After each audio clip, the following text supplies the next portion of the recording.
In September 1944, major battles were fought in the Carpathian region to assist the Slovak national uprising. The 1st Czechoslovak Army Corps took part in the battles together with the Soviet Army. It was the biggest battle in the history of the Czechoslovak Army.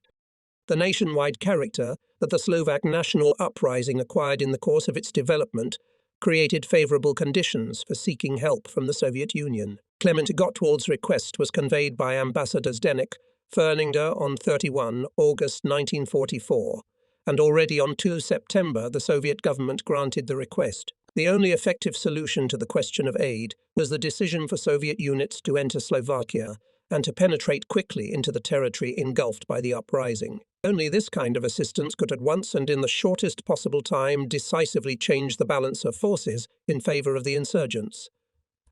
However, this meant penetrating into Slovakia by a blow through the Carpathians. No commander worthy of this high rank would dare to storm such a gigantic mountain barrier as the mighty Carpathian rampart without extremely serious reasons. And the Soviet Supreme High Command, of course, did not plan such an operation. On the contrary, it wanted to leave the entire German defence system inside the Carpathians and liberate the territory of Slovakia and Moravia by covering it with giant pincers from the north with a blow to Krakow, Ostrava, and from the south by advancing towards Budapest, Bratislava, Brno. However, when the Slovak national uprising broke out unexpectedly, the Soviet government had to decide quickly how best to help the rebels. The Soviet leadership unequivocally declared immediate assistance in the spirit of the 1943 Soviet-Czechoslovak Treaty of Friendship, Mutual Assistance and Post-War Cooperation. More difficult was immediate military assistance. Only the troops of the First Ukrainian Front could move in the shortest direction. The troops of this front in heavy battles in June, July and August defeated the powerful German group Northern Ukraine, expelled Hitler's troops from the whole Ukraine, forced the San River and reached the Vistula, where they created a bridgehead of operational importance to the south of Warsaw, and with their left wing reached the foothills of the Carpathian Mountains. Fierce fighting took place here throughout August. By the end of August, the units operating in this direction were very tired. Rifle divisions had about half of the regular staff, lacked combat equipment, mainly tanks, ammunition, and were in urgent need of a long rest and additional staffing. Under the existing conditions, the decision of the commander of the First Ukrainian Front to agree in principle to storm the Carpathians with the forces of the front was more than audacious. And it was not only because the command knew the condition of the troops. The command also knew that there were special types of battles to be fought, for which the troops, because of their lack of experience in fighting in mountainous terrain, had not been trained and for which they were not properly equipped and armed. For the 3 preceding years, the Soviet units had fought mainly on flat terrain. They were accustomed to the steppes and forests, where they had first defended splendidly, and then, during cold winters, exhausting heat and spring thaw, had vigorously taken the offensive. Now the troops had to fight in difficult mountainous conditions against an experienced, strong enemy who had the opportunity to build a deeply echelon defense system here for months. On 2 September, Marshal Konev, the commander of the First Ukrainian Front, urgently summoned the commander of the 38th Army, Colonel General Moskalenko, and informed him that the 38th Army and the right wing of the 4th Ukrainian Front, namely the 1st Guards Army under the command of Colonel General Grechko, operating in the Carpathians, were assigned the task of undertaking an offensive operation to help the Slovak national uprising. This is how the Carpathian Duklinskaya operation was conceived. The 38th Army, the left flank army of the front, bore the brunt of the fighting. It consisted of 3 rifle corps, a total of 9 rifle divisions, and before the beginning of the fighting it was reinforced by a tank corps.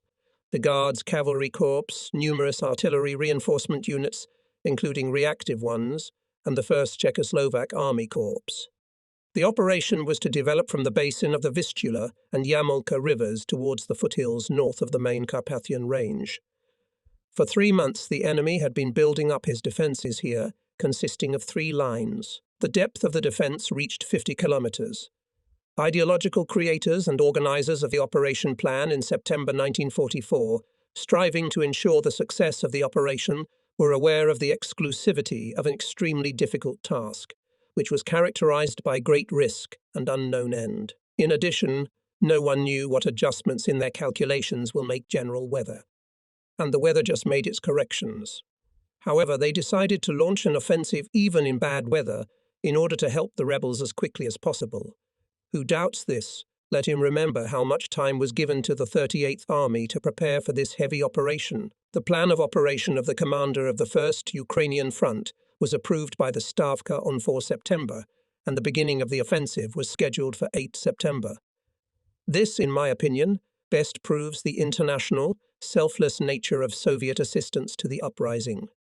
The main idea of the front commander was to destroy the enemy in the foothills of the Carpathian Mountains with the forces of the 38th Army, then to develop the success through the main Carpathian Ridge, and on the 5th day of the offensive to reach the line of Stara-Dubovnia. The main blow was to be struck along the Duklinskaya communication line Krasno, Dukelje-Duklinsky Pass, Esvidnik. The plan took into account the assurance of the Czechoslovak representatives that the two Slovak divisions of the Eastern Slovak Corps, which had been entrenched in the Carpathians since spring, would hold the Carpathian passes and thus make possible a quick connection of the Soviet army with the insurgents. It was planned to create a strike grouping of the army north and northwest of the town of Krasno. It was planned to break through the German defence 8 kilometres wide to the northwest of this city. Already on 4 September, the commander of the front, Marshal Konev, sent his directive to the 38th Army and gave it the necessary means of reinforcement. On the first day of the offensive, army troops were to penetrate to a depth of 10-12 kilometres. On the third day of the operation, they should have reached the borders of Slovakia, to which they were still 25 kilometres. The mobile group and the second echelon of the army, the 1st Czechoslovak Army Corps, were introduced into the battle only on September 9. On the second day of the offensive from the boundary of the Zimi-Grudnova Valley, the town of Dukorja, removed from the breakthrough front by 20 kilometres, the army commander, based on the directive of the front commander, decided that the 52nd, 101st and 67th Infantry Corps of the first echelon would break through the enemy defence in the specified strip, destroy the enemy's first echelon forces during the first day of the operation, and develop the success to a depth of 15-20 kilometres. From the directive of the commander of the front and the decision of the commander of the 38th Army can be seen what importance both top commanders attached to the speed of the offensive. 18.2 of the offensive was high, unheard of. 2,000 keys a day for a motorized rifle corps, 40 kilometers for a cavalry corps, 25 kilometers for a tank corps. Marshal Konev warned that if the troops did not quickly pass the Carpathians, they would suffer heavy losses. The decisive success was supposed to be achieved during the first and second days of the operation. It was a question of finally destroying the enemy in the foothills of the Carpathian Mountains, and thus creating a decisive superiority of forces over the defending enemy, to keep the high pace of the offensive until the completion of the task, or at least the crossing of the main Carpathian Ridge. The army was advancing in a strip 68 kilometres wide, but the main blow came to the 8-kilometre stretch between the village of Dnieper and Krasno. 6 infantry divisions out of 9, all tank units and 82% of all artillery, were concentrated in this section. There was 4.5 kilometres of frontage per division against the enemy's 20.5 kilometres. The density of artillery in the breakthrough area reached 140 guns and mortars per kilometre of front. The number of tanks in direct support of infantry in the direction of the main strike was, however, only 6 tanks and self-propelled guns per kilometre of front. In the strip of the 38th Army defended 3 infantry divisions and some other units of the 11th CIS Army Corps, part of the 17th Army, and the 24th Tank Corps of the 1st Tank Army. The total depth of the enemy defence in the direction of the main strike was 6-7 kilometres. Each strip had 2 defensive positions, each at a depth of 1,200–2,000 metres. Operational reserves of the enemy in the offensive strip of the 38th Army were not detected. So the balance of forces did not make the offensive particularly risky. Only a small number of tanks was of concern. However, the relatively high number of guns and mortars did not give full confidence that the very difficult task of completely defeating the enemy in the tactical depth of the defence would be completed. The sudden conditions for success were complete destruction of the enemy in the direction of the main strike, the presence of Slovak divisions on the passes, and a high tempo of the offensive. The second condition was crucial for the rapid development of success in the course of the operations. If after the defeat at Krasno it had been possible to disrupt the organized retreat of the enemy with large forces into the mountains, then it would have been possible to quickly move mobile formations to strike continuous blows against the enemy in operational depth. In this case, the rapid crossing of the Carpathians would have been ensured. Carpathian-Duklinskaya operation, however, as sometimes happens in war, did not go according to the course prepared for it. At 8 hours, 45 minutes after artillery preparation and bombardment, which lasted 125 minutes, the troops of the 38th Army began the offensive. The first defences on the breakthrough site were captured quite easily. Then the enemy's resistance began to increase, as under the cover of powerful artillery support he managed to occupy the second line of defence. On 8 September, units of the Shock, 101st Infantry Corps, were stopped by heavy enemy fire in front of positions on the heights south of the settlements of Hokyuvka and Makhnuvka. The town of Krosno, an important transport hub, was not taken despite the fierce fighting. We had to retreat back along the clogged roads. The pace of the offensive after the first great success on 8 September in the afternoon has already begun to weaken. In the morning of 9 September, the situation at the front became completely different. The Nazis realized the catastrophic situation in which they would immediately find themselves if the Soviet troops occupied the area of Presov, Kosice, and found themselves in the rear of the German troops operating in Romania and Hungary. Hitler's command quickly concentrated on the breakthrough area reserves, primarily tank reserves. During the night, the 75th Infantry Division of the enemy and parts of the 1st and 8th Panzer Divisions arrived in a hurry and in the morning entered the battle. In order to organize the defense in the most threatened directions, some units operating against the insurgents were transferred from Slovakia. Hitler's command carried out these first movements of forces with astonishing speed. Thus, the enemy's defensive maneuver at the very beginning strengthened his position, and the tasks of the operation were not fulfilled as planned.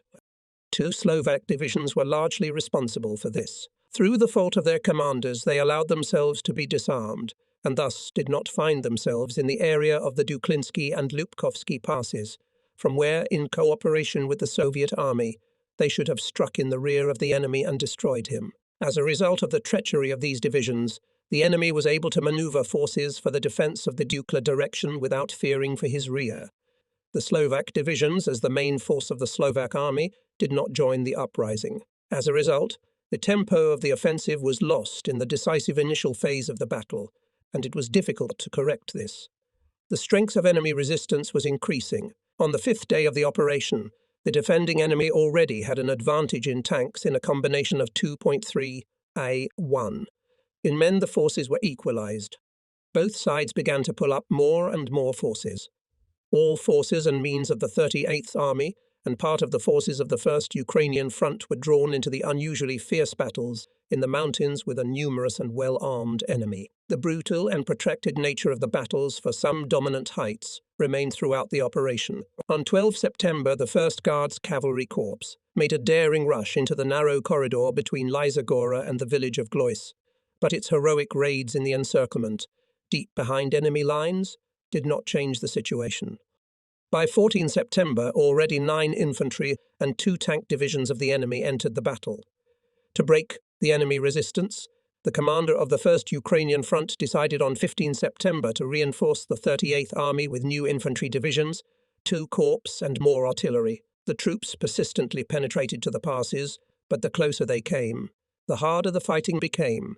However, neither exhausting battles nor huge losses did not break the persistence of the Soviet and Czechoslovak soldiers, striving to occupy the Duklinsky Pass as quickly as possible. To cross the Carpathians and to help the Slovak insurgents, they occupied height after height. On 20 September, the town of Dukolja fell under the attack of 2 tank corps from the east in cooperation with the advancing units of the 1st Czechoslovak Army Corps from the north. The advance of the advancing units in the main Dukolja direction immediately accelerated, but for a short time. On 26 September, in the area of Barvinek and Zindranov, new battles for the heights where the Czechoslovak state border passed. On 6 October, having suffered heavy losses, units of the 1st and 3rd Czechoslovak brigades entered the homeland. However, even after crossing the main Carpathian Ridge, the pace of the offensive did not increase. Again, they had to knock out the enemy's defences height by height. On 24 November, the last enemy defensive position on the heights of Korejovzi, Krajania and Poljana, Bodrujal was taken in the Czechoslovak Corps field of action. The Soviet and Czechoslovak troops went out into the wide open. The slow pace of the offensive was caused by the fierce resistance of the enemy, extremely difficult theatre conditions and bad weather conditions. It was raining, fog was hanging in the mountains, the hard ground turned into heavy, viscous silt and mud. Such difficulties had not been encountered by the troops before. Czechoslovak troops began their actions in the Carpathian-Duklinskaya operation on 8 September at noon. After breaking through the first enemy defensive positions, the artillery of the 1st Czechoslovak Army Corps was released from participation in the artillery, preparation of the army, and fully concentrated northwest of Krosno in the village of Odřikon, where it was assigned to support the infantry of both our infantry brigades. At 1700 hours, the difficult, slow advance of the Czechoslovak Corps began on bad roads towards the gap made in the enemy defense by the Soviet 1st Echelon divisions. In difficult conditions, the Corps units bypassed the town of Krosno from the west, which continued to resist the Soviet troops, blocking the crossroads and reducing the pace of the offensive. On the night of 9 September, the 3rd Brigade, acting as the Corps advance unit, reached the village of Rotsanki. The 1st Brigade reached Moknuvka by morning. Both brigades were preparing to move to their original lines and launch an attack on the enemy positions, which seemed poorly defended. However, the command of the Corps and the 3rd Brigade made a mistake in their calculations. The enemy opened a preemptive fire on the striking part of both brigades and inflicted heavy losses on them. The 3rd Brigade in Rokanka suffered a concentrated attack and suffered particularly heavy losses. It was not the weak, retreating enemy, about whom, by the way, the command did not have sufficient information, but fresh units, which the enemy during the night moved to the place of the breakthrough. On that Black Friday, 9 September, the total losses of the Corps amounted to 611 men. Such was the sad balance of the offensive, which had been planned with such prospects for success and prepared with such enthusiasm and dreams of victory. The Corps commander was dismissed. Marshal Konev appointed General Svoboda as Corps commander. Using the successes of his neighbour on the right, the new commander on 10 September regrouped his forces while marching to the right wing of the Corps' front to attack the key height 534, which overlooked the town of Dukelja from the west. With a decisive attack, the 1st Brigade captured this height, which dominated the terrain. Here, from 12 to 19 September day and night, there were fierce battles. The vast bare peak during this time changed hands several times. The ground on it was literally ploughed over by artillery shells and mines. The battle for height 534 became a battle for the last rockade communication of Zemigrudnova, the town of Dukelj north of the Dukelj Pass, which was still in the hands of the German command. In order to regain the height, the enemy introduced more and more infantry and tank reserves into the battle. The same persistent battles were fought for the settlements of Frankov, Theodorovka, Gelenovka, Gloyas, and Ivla, located in the immediate vicinity of this height. Continuous 5-day battles exhausted the units to the extreme. Heavy losses reduced morale. During the 6 days of fighting from 9 to 14 September, the total losses of the 1st Infantry Brigade were 1873 men, and of the 3rd Brigade, 1036 men. Truly fantastic efforts were made to capture and hold height 534. They had no equal during the whole period of the Corps offensive on the approaches to the main Carpathian Ridge. Front commanders and combat documents of that time testify to the nature of the battles. Height 534 from September 13 became the centre of unheard of fierce fighting. On that day, the enemy, with the strength of up to 2 battalions, supported by tanks and heavy artillery and mortar fire, attacked 5 times in order to regain the key height, which he had lost on 12 September. However, all these fierce attacks were met by equally fierce counterattacks by units of the 1st Brigade. On 12 September, the Czechoslovak infantry and artillery had a particularly hard time. First at 7.15, then at 11:30, then at 15:30 and 16.40, and at the very end of the day at 18.45 the fighters went up to the attack and finally captured the height. However, the battles for height 534 continued with unrelenting vigour in the following days. We read about it in the report of the commander of the 3rd Battalion from 16 September. On the 7th day, the battalion was fighting continuously. During the day, we make several attacks. All the time we are under heavy mortar and machine gun fire. People in the trenches are sleep-deprived and malnourished, big losses in manpower. The soldiers are on the verge of exhaustion. About this height recalls also General Ludwig Svoboda. Height 534, he writes, witnessed the fiercest fighting. So much happened around this height that all those who survived these battles will never forget it. A great many people were missing at that time.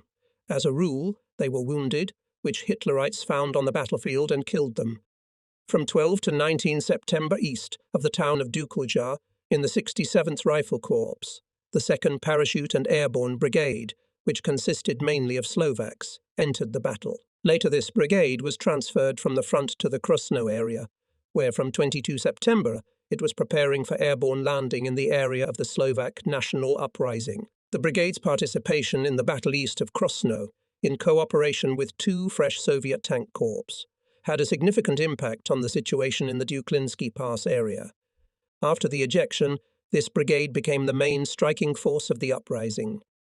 On 20 September, as a result of the offensive of the Soviet 14th Guards Division and units of the 1st Czechoslovak Army Corps, the town of Dukelja was liberated. In this battle, the 3rd Brigade was successful, whose units suffered heavy losses near the village of Vratsanka on 9 September due to erroneous calculations of the command. On 20 September, General Klapalik, who had just arrived, took command of the brigade right during the battle. About 4 o'clock in the evening, his infantry penetrated into the town. Fierce fighting broke out in the streets. To keep the city, Hitlerites, with the support of tanks and aviation, made fruitless attacks. At last, the resistance of the enemy was broken, and to the west of the city, in the area of height 534. However, the enemy immediately consolidated on another favourable defensive line.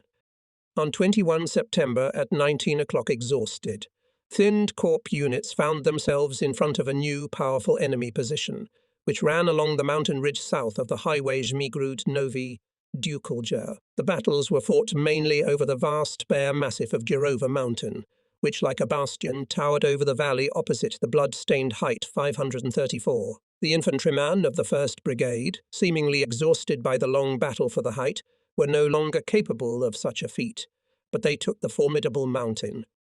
Their maneuver surprised even the army commander himself.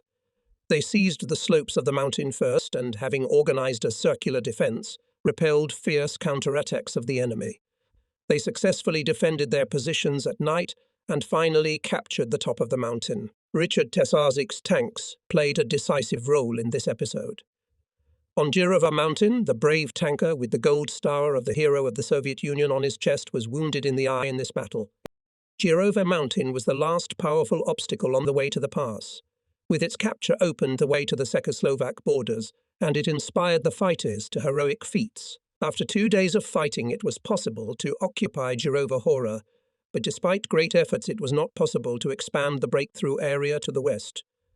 The enemy pulled up new reserves in this area, the 1st Mountain Infantry Division, which he transferred from Western Europe. At the time when the 1st Czechoslovak Corps was fighting on Jova Gora for the expansion of the breakthrough area in the western direction, the army commander, thanks to the use of a large number of artillery, tanks and aircraft, managed to break the enemy resistance on the narrow front along the Dukla Highway and to advance to the Dukla Pass itself and the villages of Barvinek and Zindranova, to give the Czechoslovak units the opportunity to be the first to set foot on their native land. They were withdrawn from their position on Jova Gora and on 28 September were sent to replace the Soviet troops standing in the immediate vicinity of the Czechoslovak borders. The first period of heavy fighting was over. The troops of the 38th Army for 19 days advanced in the direction of the main strike by 36 kilometers. And now the Czechoslovak soldiers stood in front of the mountain peaks, along which the state border of Czechoslovakia passed. Ahead was the battle, and everyone dreamed that it would end with the desired entry into their native land. The fighting was still fierce and protracted. However, the proximity of the homeland gave strength. On 30 September at 9 a.m., the infantry, supported by 11 tanks of the 1st Czechoslovakian Tank Brigade, made an attack, but the advance of the corps along the entire front was repelled by enemy fire and counterattacks. Attempts by the units to break through to the Czechoslovak borders via the Bezimianaya Height, southeast of Barvinek, were also futile. This height changed hands several times during the day. Here, the last 7 tanks of the brigade were hit. By order of the army commander, the offensive continued into the night. Attempts to break through to the borders were unsuccessful on 1 October.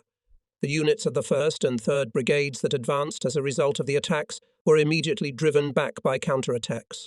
The enemy resistance on the heights along the border could not be broken. Even the mass heroism of infantry and tankers did not bring success.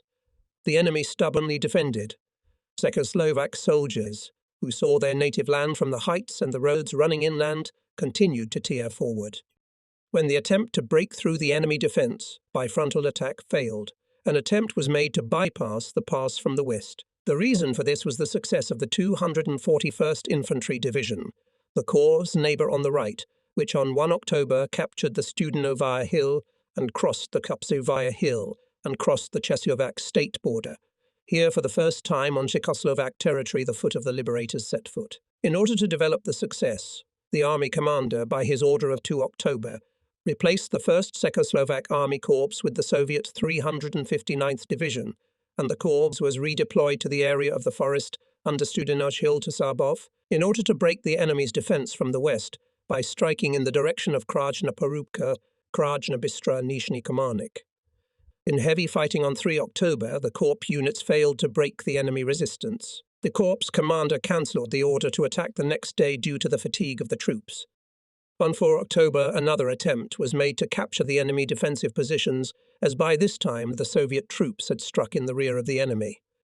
Tank units and troops of the 67th Rifle Corps west of the pass broke through to the Pizanu Valley. In this situation, the army commander ordered to continue the offensive with the main forces of the army to the rear of the enemy defences at the pass, and the exhausted forces of the 1st Czechoslovak Corps to regroup for the offensive in the original direction along the main Dukla highway, and to replace the 359th Rifle Division in this direction until 5 October.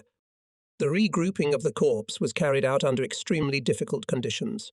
The exhausted soldiers now had to fight with the harsh nature in the mountains. They walked under the incessant downpour, drowning in heavy sticky mud, and with all this frequent fierce clashes with the enemy, the corps arrived at its destination only on the 5th of October. When it became known that the defence of the pass, under the threat of coverage, hesitated, reinforced reconnaissance detachments came forward, which in the morning crossed the border of Czechoslovakia. The Duklinsky Pass was taken. The long agony was over, the road home was open. The soldiers of the 1st and 3rd Brigades descended down the southern slopes of the mountains into the valley, to the first liberated Slovak village of Nizhny Kamanik, and shot upwards with joy. They were returning to their native land. It seemed that nothing could stand in their way. There, beyond the chain of peaks to the south of the lower Kamanik, the end of all torment and suffering awaited them. Only the last heights remained to be taken. However, the thorny path is far from over. The victory over the enemy is undoubtedly great, but not final. And the soldiers who ran down the slope were still showered by the enemy with a hail of bullets. The Czechoslovaks were forced to entrench and then went on the attack. Again and again they went up to the attack, and no tangible results were seen yet. For several weeks the battles for the same height were fought. Again and again the directions of the main blows were changed, all in vain. The enemy, despite heavy losses, fiercely defended the last defensive position at the exit from the Carpathians, and Czechoslovak soldiers spilled a lot of blood in the harsh battles on the heights of Grabov and Javira, at Medvedje near Krajna Bystra, and on the formidable Obsara. The troops were tired, suffered heavy losses, the fighting mood was decreasing, and the battle was dragging on, and no visible successes had been observed so far. All this worried the Corps commander Ludwik Svoboda. He was well aware of the seriousness of this situation. The general himself was tired of these protracted battles and was suffering from increasing losses. On the memorable day of 6 October, when all Czechoslovak soldiers were rejoicing over the victory at Dukla, the newly appointed commander of the 1st Czechoslovak Brigade, General Vedral Sazavsky, died. It happened like this. The general stood pensively for a while near a newly erected border post, and then got into a car to catch up with the brigade that was pursuing the enemy. Hardly had the car started when it hit a hidden anti-tank mine. The mine explosion threw the general out of the car. When he was found, he was breathless. The officers accompanying him were either killed or badly wounded. Shortly before the catastrophe, several cars passed through the dangerous place, but the mine did not explode, and there is now a polished stone symbolizing the general's heart in the memorial complex at Dukla. The artillery was finally silenced in the Carpathians only at the end of November. General Klapalik was almost killed here. Descending from Mount Prikroy, one of the last Carpathian peaks, he and his guide fell into an anti-personnel minefield. As a result of the explosion, several men were killed and wounded. Fortunately, the explosion occurred somewhat away from the general. Artillery during the fighting for Dukla played a decisive role. Its tasks were very heavy. With its fire artillery destroyed the enemy and suppressed the fire of his artillery before the attack, and then paved the way for infantry and tanks. Supporting the attacks of its troops and repelling fierce counterattacks of the enemy, artillery in the conditions of the Carpathians fulfilled a significant part of combat tasks. However, despite its almost untouched combat power, the fairly numerous artillery of the 1st Czechoslovak Army Corps did not always achieve the desired results. The enemy sometimes managed to resist the most concentrated artillery and mortar fire. Thus, on 21 November 1944, together with the Corps Commander General Svoboda, we tensely watched from an observation point above Lower Komarnik our artillery preparation on the enemy's defensive positions. It seemed that the height was literally on fire. Shells were falling so thickly on it. Our infantry approached the German defences very quickly. But then, however, the counterattack was thrown back to the original line. This is how all the battles for the Carpathian Heights were fought. To take the Carpathian rampart and reach Ondava, the Soviet and Czechoslovak troops had to overcome 6 mountain ranges, 6 favourable frontiers which ran perpendicular to the direction of the offensive. From 3 September to 27 November 1944, 80 days instead of the planned 5, the fighting continued, which with its intensity and drama resembled the most persistent battles on the Soviet-German front during the Great Patriotic War. Although the Carpathian-Duklin operation did not fulfill all its objectives, the long and extremely persistent battle with a strong enemy had a decisive influence on the development and course of the Slovak national uprising. On the German side, 18 divisions took part in the battle, 3 of them tank divisions. These were all the units that the Nazi command was able to pull from the Soviet-German front to the Dukla theatre of operations between September and November. This battle was like a magnet attracting more and more enemy forces that could be used against the Slovak national uprising. However, the liberating character of Soviet aid definitely ruled out any other solution than to continue the offensive, in spite of great difficulties and losses. The battles at Dukla made an important contribution to the development of our people's fighting traditions, and the day of 6 October, when units of the 1st Czechoslovak Army Corps first entered their native land, rightfully became the day of the Czechoslovak People's Army. This reflects the extremely great military and political significance of the Carpathian-Duklin operation. Here, for the first time, resistance forces operating inside and outside the country were united. Dukelja became a symbol of the liberation of the Czechoslovak people. It became a gateway to freedom and a monument to Czechoslovak-Soviet friendship, forged in bloody battles against a common enemy and in the close friendship of both armies. In the battles in the Carpathians, the Czechoslovak soldiers learnt by harsh experience what it means to attack our border mountains, those mountains which in 1938 could be successfully defended and which the enemy now used to the full extent. Dukelja was a vivid demonstration of the liberating mission of the Soviet army. History knows few such examples of an ally coming to the aid of the Soviet army at a difficult moment, sacrificing personal interests.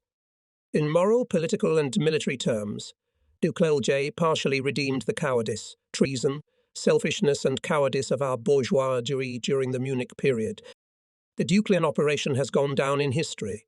With its name will forever be linked to the memory of the heroic battle of Soviet and Czechoslovak soldiers, who at the cost of the blood of 84,000 dead, wounded and missing paved the way to a free Czechoslovakia. Of the total number of losses, 7,000 fell to the 1st Czechoslovak Army Corps in the USSR.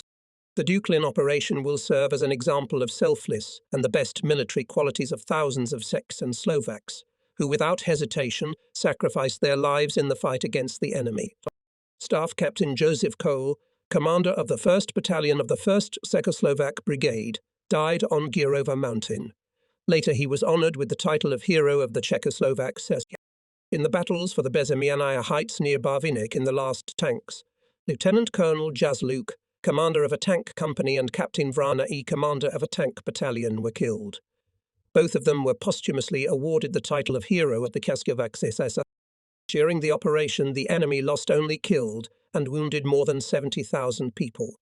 More than 30,000 German soldiers and officers were captured, and more than 1,000 guns and mortars, 130 tanks and other weapons were captured as trophies.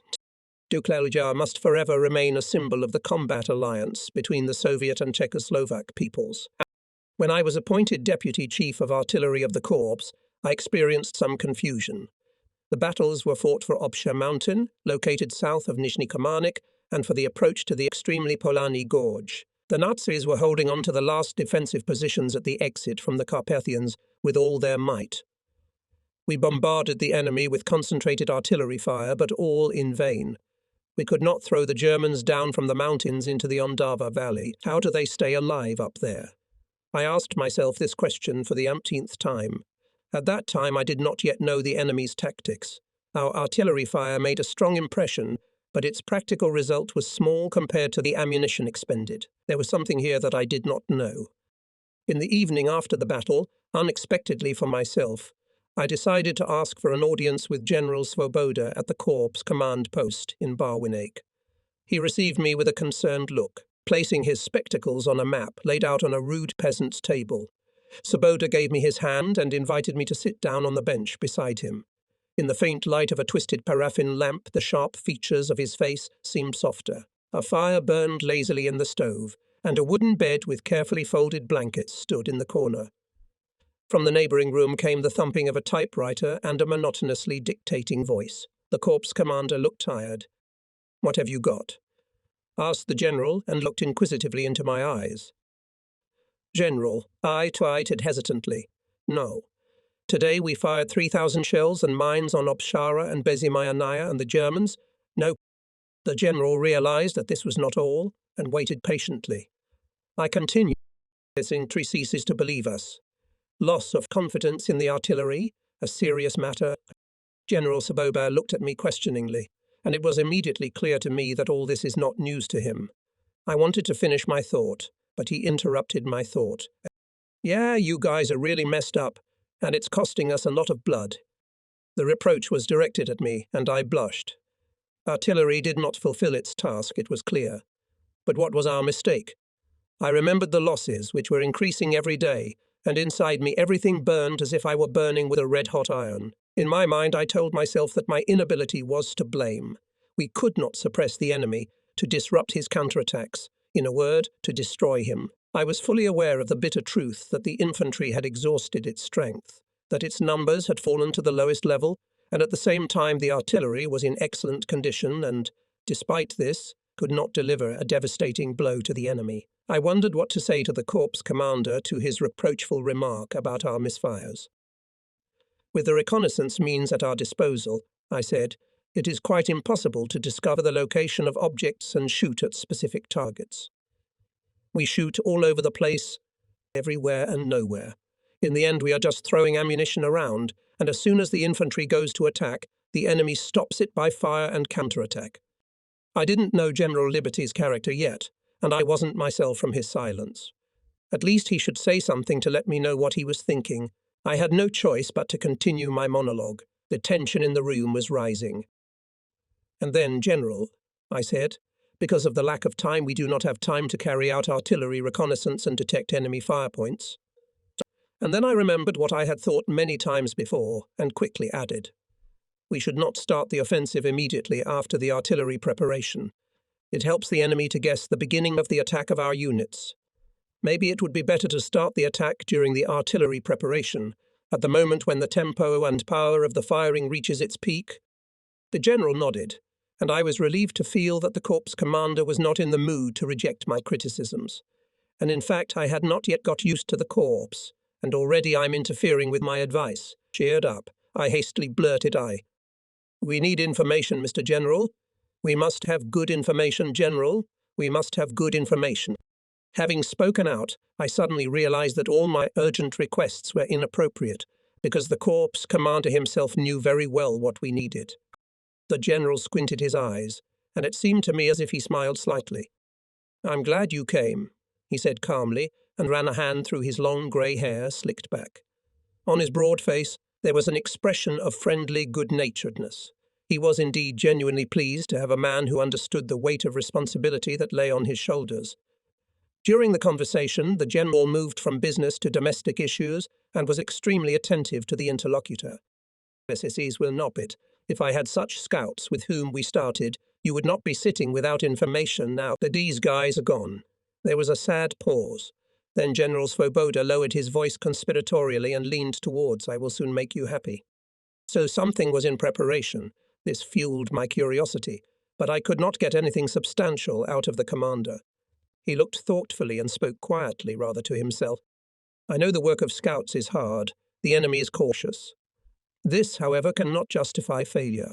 And, as if again aware of my presence, he looked at me and said in a different way, "The terrain and weather conditions are favourable for reconnaissance, but the results cannot yet be called satisfactory.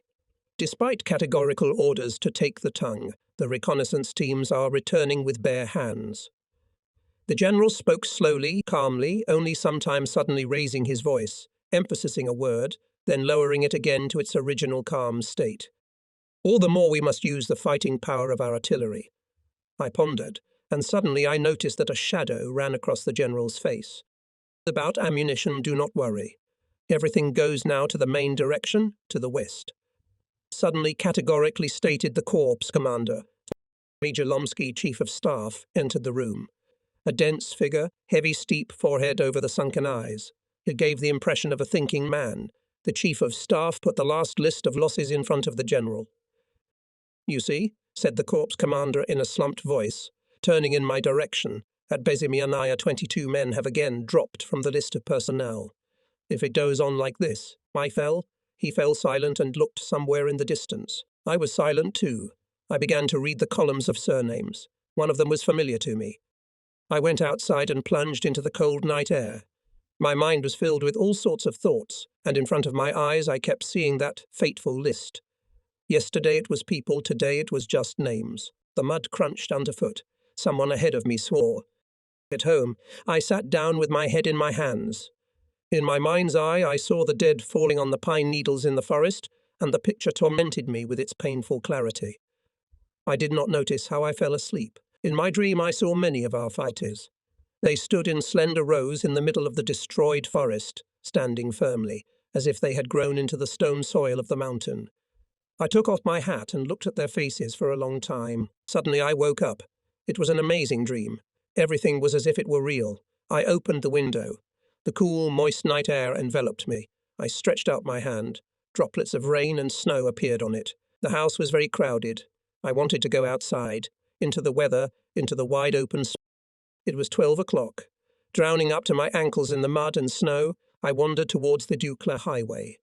Trying to step into the tracks that others had made here, I kept bumping into ammunition boxes. The mud clung to my feet. Finally, I got out of the Carpathian mud and followed the motorway up to the pass. Refreshed by the breeze, I stood on a historical mountain boundary, which had long been the border of two worlds. Suddenly, I realized why I had taken this risky night walk, what had actually driven me out of the house in the rain and bad weather. In the darkness of the night, I instinctively identified the location of Nameless and, as if expecting something, I looked in that direction. The mountain was shrouded in the rainy night and therefore seemed even more mysterious. It was quiet. Silence is necessary where the living rest, but after the battle there is a terrible silence. I couldn't stop thinking. Tomorrow I'll climb Bezimianaya. I must do it. I must determine on the spot why there is no end to these battles. The cold got under my overcoat and I began to think of returning. Suddenly I intuitively felt that there was someone else on the pass besides me. I pulled out my gun. For a minute we stood silently facing each other. Both of us were agitated. Then I hesitantly moved closer and caught a glimpse of the pale oval of a woman's face. A woman, when she recognized me, she sighed with relief. "Mira, what are you doing here at this hour?" "What are you looking for?" "I'm waiting for the sun to rise over Bezimianaya," I joked, and then asked seriously. "Vera, why are you awake?" She was silent, but after a minute she spoke in a whisper with a tremor in her voice. "I am afraid for him. I'll be there tomorrow. I'll look for him." I and Vera, the liaison of the corps headquarters, stood by a small military cemetery with fresh graves. softly, barely audibly falling from the trees to the ground wet snow. Having calmed down a little, I returned to the house, finally deciding to go to the heights in the morning, to Bezimanaya. The next morning was overcast. When we left, there was a light wind. We passed the pass and took the motorway down the south side. I could barely restrain myself from running down the snow-covered slope straight to the top. We were approaching a section of the motorway which at this time was usually shelled by a German battery. It must be said that my new driver, Private S. Pasek, was clearly afraid. Unbidden, but at the same time quite definitely, he let me know that we should stop. That made me angry. Why on earth would I stomp for 4 kilometers when I could drive them? We drove a little more. Space started begging again, saying that here was the best place to stop. Against his wishes, I ordered him to drive on. We stopped at the school in Lower Kamarnik, right under the formidable Obsha mountain, on which our units had unsuccessfully attacked the enemy. We found ourselves in no man's land, where any trouble was possible at any moment. We could hear neither gunfire nor shell bursts. There was a sullen silence. I was cautiously making my way with Private Petasik to the old wooden Orthodox church, which, unscathed by the war, towered above the village. Suddenly, in the morning twilight, we noticed something incomprehensible. Leaning to the ground, some creature was heading in our direction. Friend or foe? And was it even human? I suggested to my companion to crawl forward, but Petasik did not react. Then we switched roles. I did not rule out that it was German intelligence and prepared for the worst. But it turned out the other way round. In a few minutes the riddle was solved. With a sigh of relief, I patted the skinny sides of the stray goat. Gradually the bottom of the Kamarnitsa gorge became visible, but the nearby peaks were still drowned in the slowly rising fog. We stood by the church, silent and uncertain. It was so quiet that it seemed as if the war had long since ended. But as soon as we looked down at the snow-covered wreckage of vehicles and wrecked military equipment, the war immediately reminded us of itself. This region was always quiet.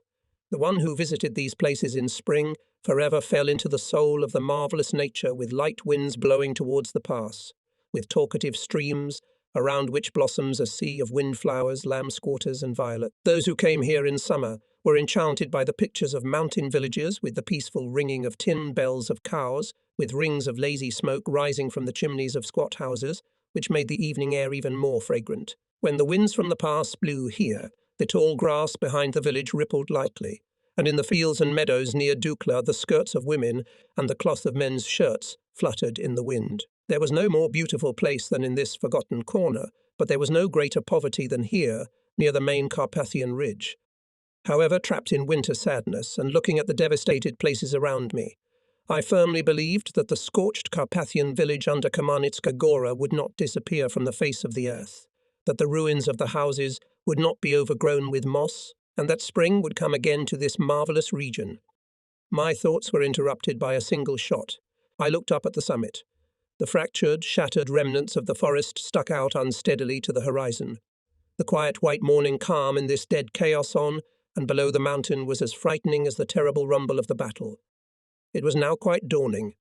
We passed through the wooded debris, crossed the stream on its high steep bank, crept through the dense shrubbery, and along the steep slope of the Tora began to climb upwards. By this time a battle had broken out on the heights. Our units were supported by the entire Corps artillery and a Soviet mortar brigade. Suddenly we saw 2 Soviet soldiers lying motionless. A little to the side, face down on the ground, lay a third. We looked round at them, hoping to help them, and were completely oblivious to what was going on around us. The bullets were whistling near us. It was not surprising.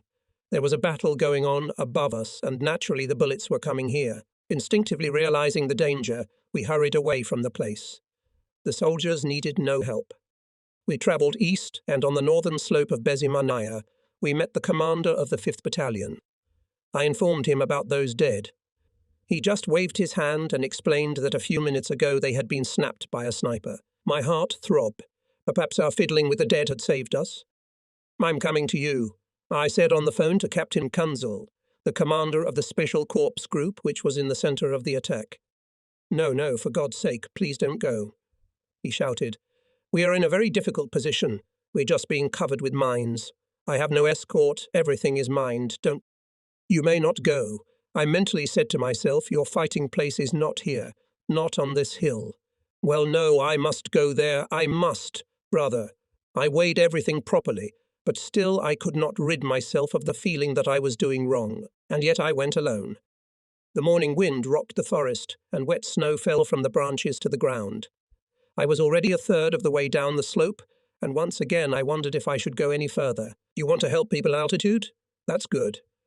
But how will you help them when it could all be over for you today? Who will benefit from your death? You're not going to gain anything up there, not even a little bit. So why the hell are you going in there? I've been thinking. You're alone, nobody can see you. Turn back, give it up. You won't lose any prestige, but, Lieutenant Colonel, suddenly spoke the voice of duty. How can you pass up in the face of danger? Go on and don't be afraid. When you get to the heights, everyone will cheer up at once. They say that things are not so bad for us if you can get to us. Two voices fought in me, and I had to judge them. It was getting harder and harder to walk. Doubts were eating away at my soul, and my resolve was melting away like smoke. I continued to climb slowly, though my anxiety was growing. And then I saw them. There were two of them. One was lying on his back, his left leg ended above the ankle, his right shoulder was torn. The other was lying a meter away from him, facing the ground, and was mutilated beyond recognition. At the sight of these two Czechoslovak soldiers, I was seized with horror. All my good thoughts were immediately rendered useless. This neighbourhood was booby-trapped. There could not have been a worse warning than this. To the infantryman on Bezimanaya, I can no longer pass. How now to find out why this mountain will not conquer us? With slow, cautious steps, trying to follow my footsteps, I went back down into the valley. I was angry with myself for not listening to the voice of common sense, and now I had to cowardly run away from danger. I should have gone up, round the minefield. I nagged myself. But how would I have been able to determine the boundaries of the danger zone without a mine detector?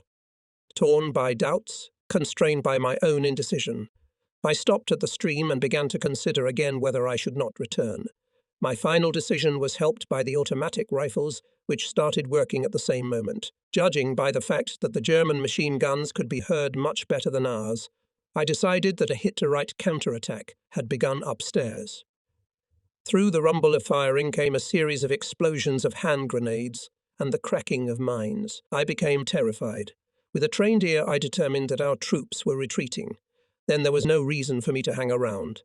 I condemned myself to the role of a helpless witness of a heavy battle fought by our infantrymen against a superior enemy. I had to get to the observation post as quickly as possible. I crossed the stream and hurried along the bushes to Komarnitskaya Hill.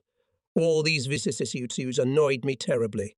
I must use my abilities for their intended purpose. Well, not always surrender to one's own intentions can be called desertion. On that inclement day of 20 November, Antonin Sohor and I were sitting in Bar Winkay and taking advantage of the silence. We chatted about everything. He was already feeling well after his wound at altitude 534. Sohor told me how he used to feel before the next operation. He lived in constant expectation of something unusual. He lived as if death did not exist for him. Although he did talk about it sometimes, it never happened. He repeated that I did not realize my dangerous tasks delighted him, but he never hoped blindly on a voice. If a man is too sure of himself, that's not good either. It upsets the balance, he used to say. And Sohor did not lose his composure either when he was in mortal danger or when he simply ignored it. The phone rang, the commander said into the receives. I need language, come in. We stopped talking. I looked Sohor in the eyes with a searching look. The sharp features of his face testified to his unbending will. His straight, somewhat long nose stood out. But what attracted me most about him were his eyes, very special eyes. They glittered with fire or radiated soft benevolence. I could read his whole life in them. People with such eyes don't ask questions even when they take risks. They even die easily. It was as if his face was made for a portrait. I looked at Sohor and thought, now he is going to go on a mission, perhaps to follow the one who went before him, and then someone else will take Sohor's place. And God knows when that line will end. General Svoboda slowly sauntered around the room, then stopped and looked Sohor in the eye. Antonin, you need a language very much, just urgently. And you need it today, because tomorrow it will be too late. I see, said Sohor in his calm, almost indifferent voice, and looked at the commander. You need a knowledgeable tongue to be of any use, the general added.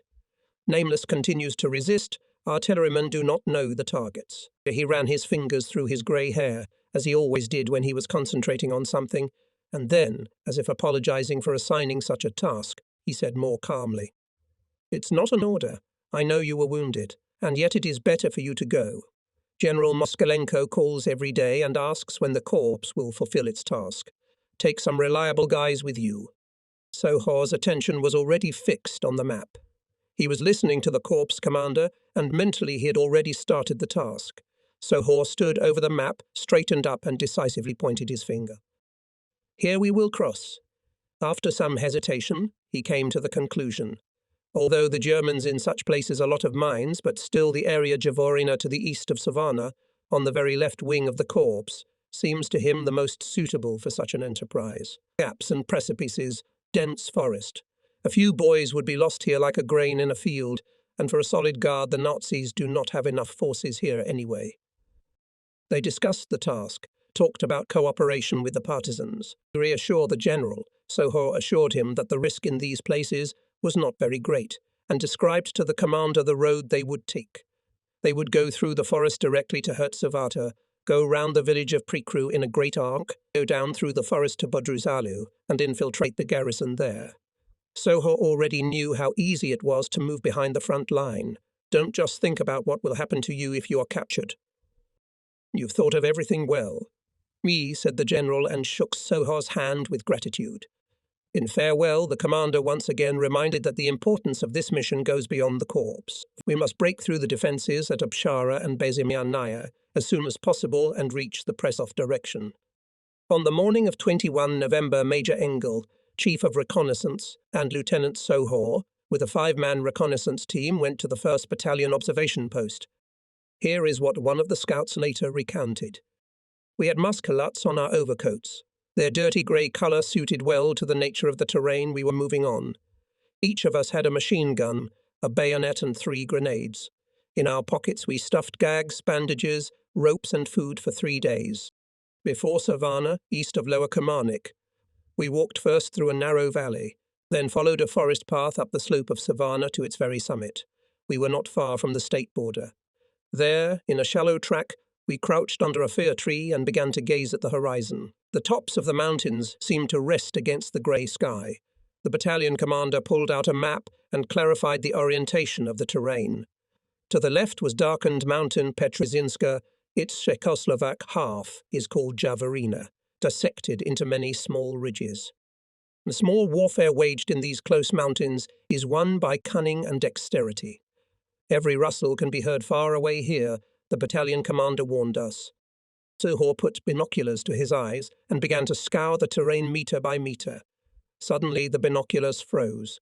A quarter of an hour passed, and Sohor in his camouflage coat lay motionless in one place among the snow-covered glade. Half an hour passed, and Sohor, as if petrified, did not move. Now an hour had passed. We were gnashing our teeth against the cold, but Sohor remained silent. He stared dazedly ahead, and if he had not been lying on his belly with his head up, he would have been a corpse. When the next half an hour had passed, we had had enough of this. At last Sohor took a deep breath, crawled back a little, and stood up heavily. "Better stiff than dead," he said with a smile. He looked round for a place suitable for a hidden front crossing.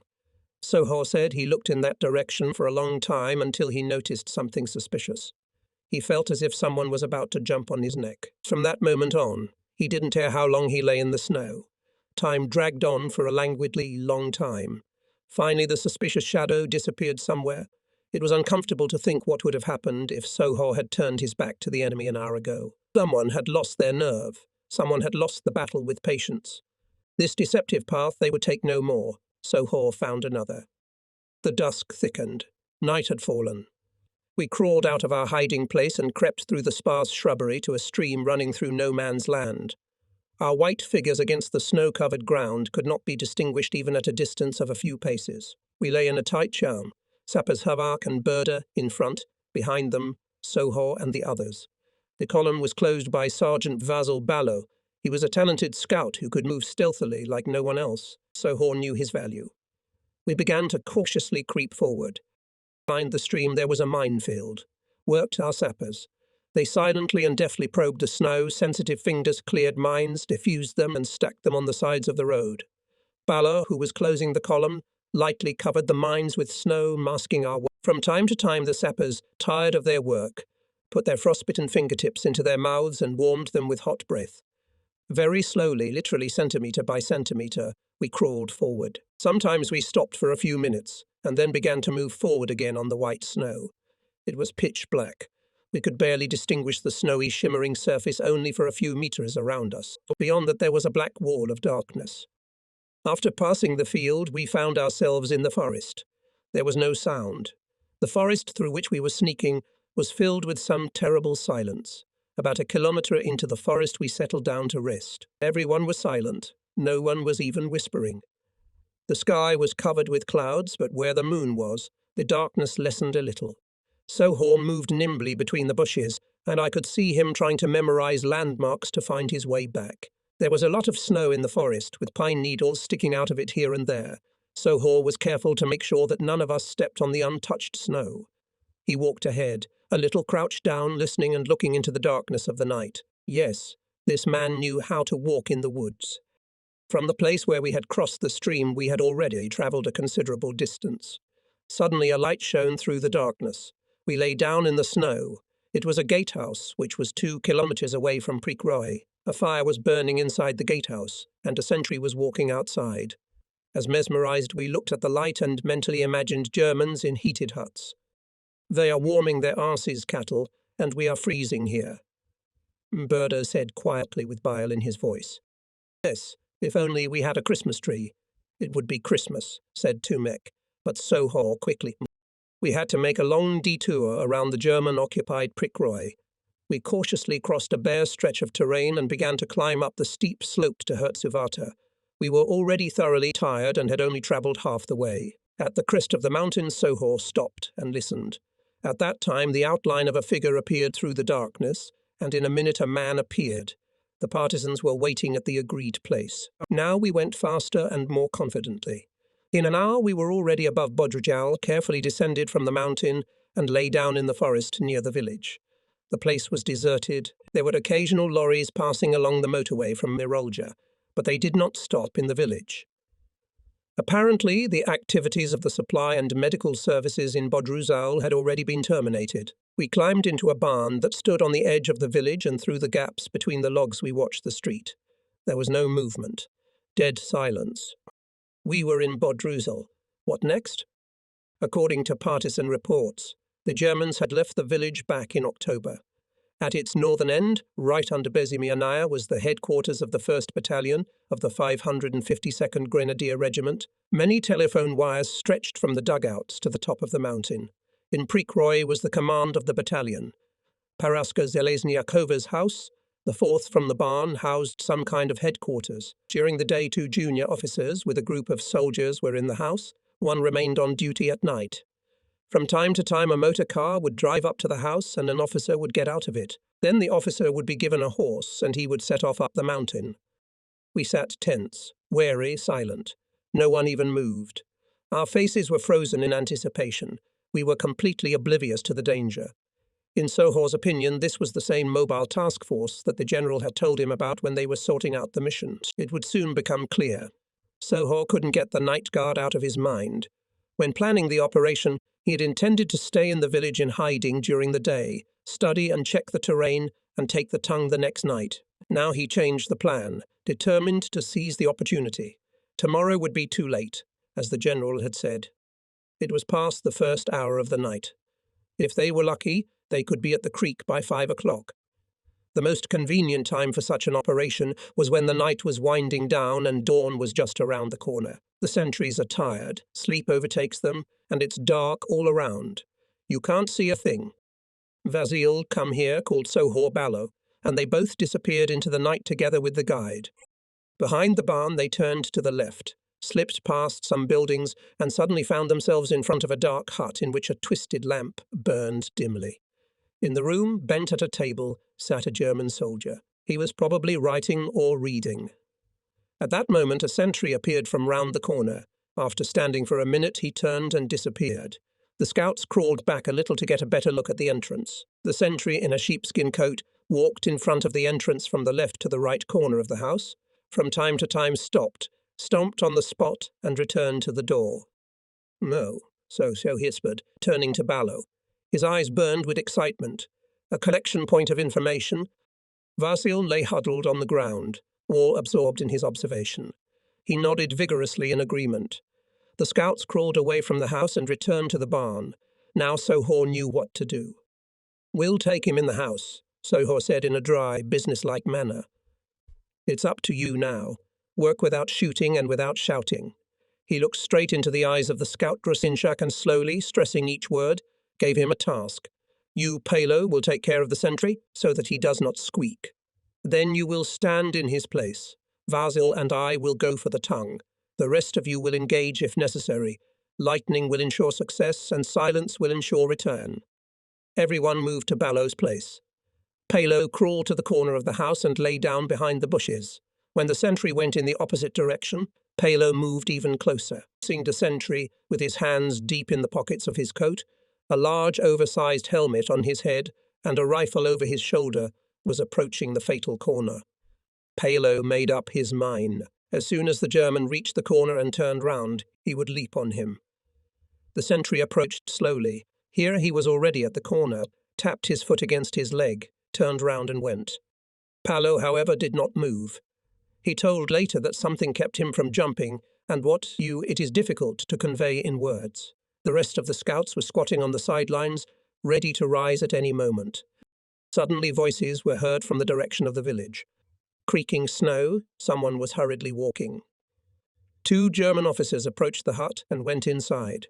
Palo was lying in the snow a few steps away from the German sentry. Sohor and Vasil, huddled against the fence, watched the lighted window from behind the bushes. The officers leaned over the table, visors of their caps covering their faces. A non-commissioned officer stood frozen at the side. Then one of the officers went to the telephone and began talking to someone.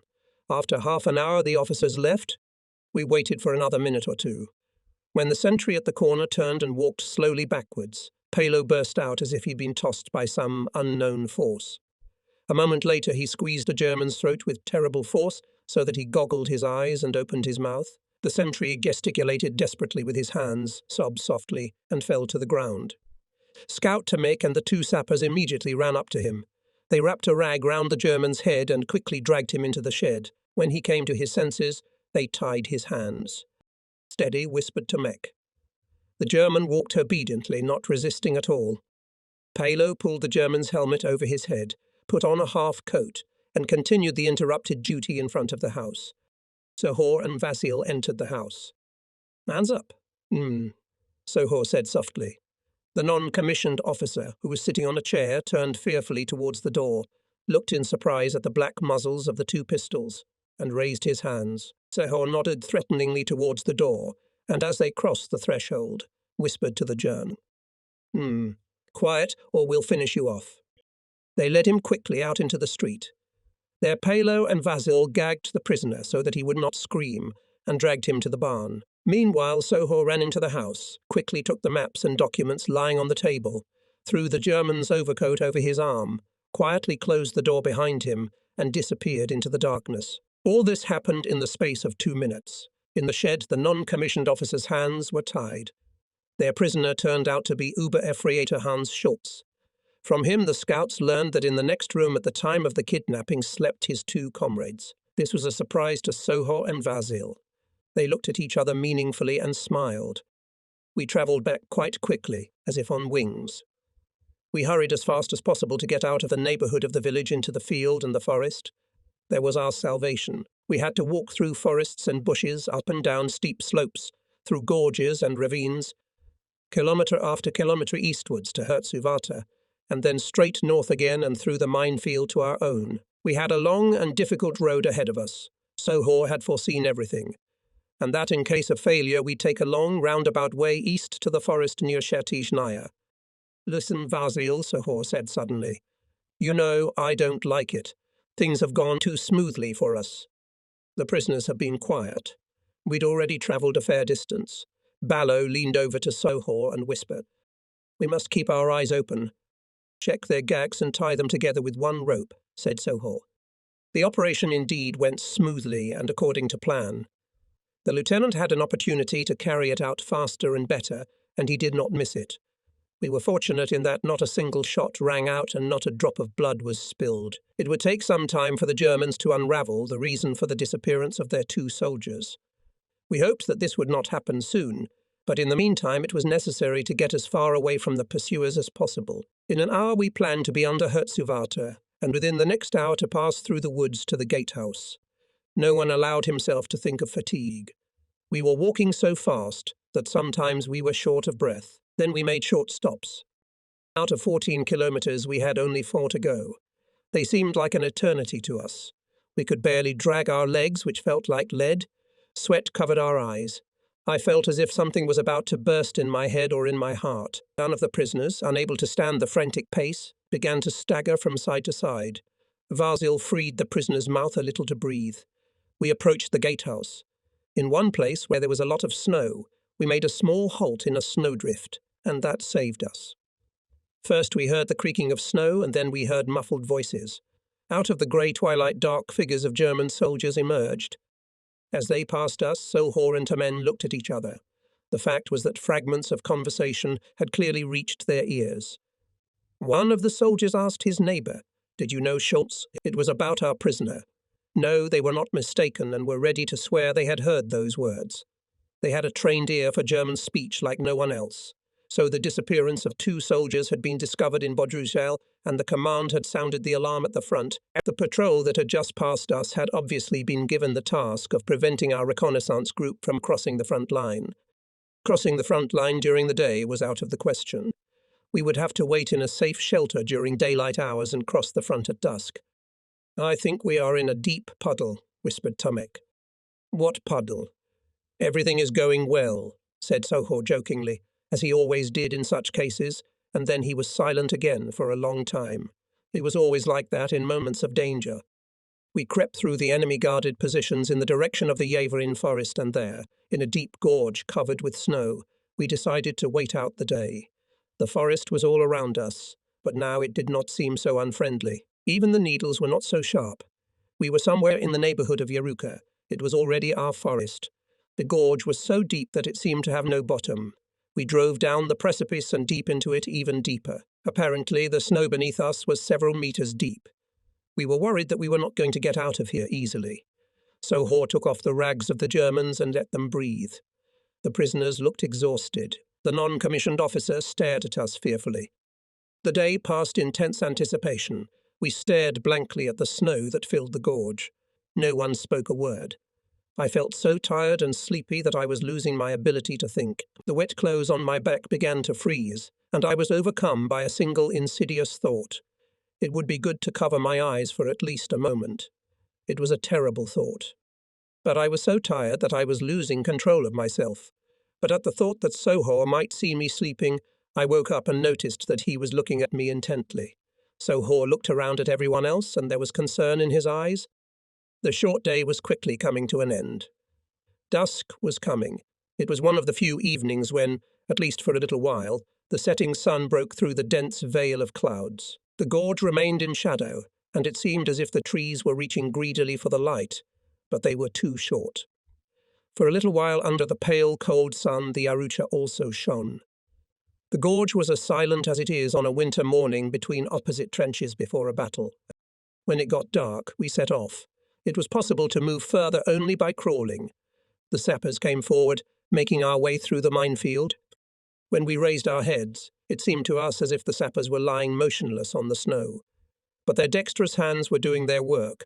Then we were signalled that the way to the creek was clear. We approached the passage and climbed up. At that moment, a long streak of tracer bullets ripped through the thickening darkness on the right. We ran across the creek and dropped into the snow. Shots rang out from the forest and from the slopes.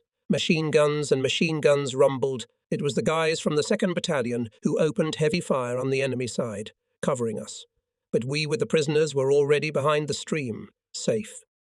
Home, exclaimed Sohor joyfully. It was a fine word.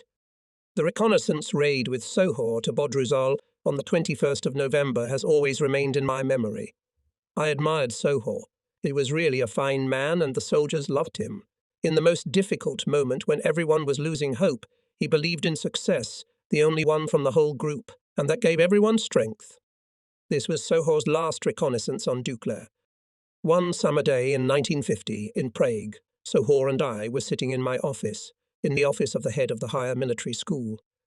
The main topic of our conversation was not memories of the military past, but the recent crash of a Czechoslovak warplane on which Soho was on board. The plane crashed over the Mimonia airfield. The body of the pilot was found among the remains of the plane, and Soho was also searched for there. But he was not there. It turned out that Soho was alive and well. It was incomprehensible, and many people did not believe in this miracle, and Soho had kept himself alive by his fantastic cold-bloodedness. In a split second, he realized that he had a definite chance to save himself. He told me the following at the time. I was flying with the pilot over the area of a military training camp.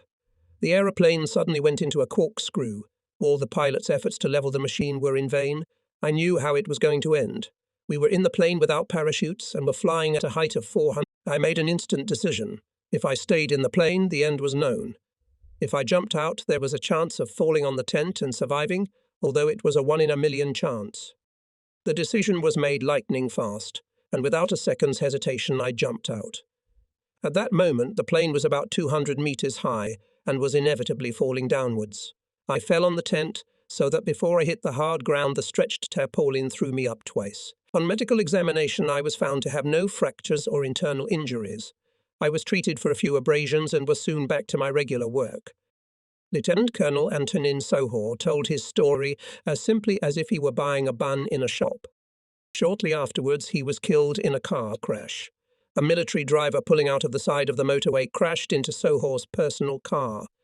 Hero of the Soviet Union Antonin Soho was severely injured and died a few hours later.